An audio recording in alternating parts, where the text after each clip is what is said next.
ఇవాళ టిఫిన్ ఏంటి? పూరీ కూర చేశానండి, మీకు ఇష్టమని. అయ్యో! ఆ, ఇప్పుడు పూరీ గురించి చెబుదాం అనుకుంటున్నాను. పూరీ అంటే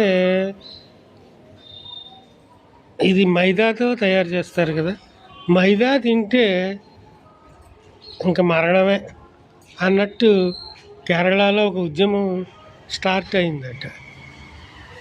అంటే మైదా ఎవరు తినకూడదు, మైదా తింటే ఇప్పుడు 30 ఏళ్ళకే హార్ట్ ప్రాబ్లమ్స్ ఇంకా రకరకాల జబ్బులన్నీ వస్తున్నాయని చెప్పేసి మనం అక్కడి నుంచి ఒక ఉద్యమం కింద చేస్తున్నారు. నిజమే కదా. మైదా అంటే ఇష్టపడిన వాళ్ళు, పూరి అంటే ఇష్టపడిన వాళ్ళు, లేకపోతే పరోటా అంటే ఇష్టపడిన వాళ్ళు ఎవరు ఉండరు.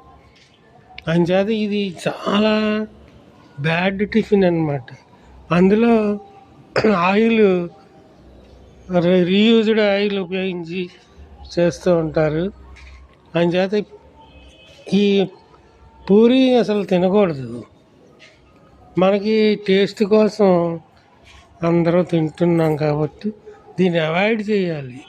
పూరి తింటే మరణము అనుకోవాలి. Okay, thank you.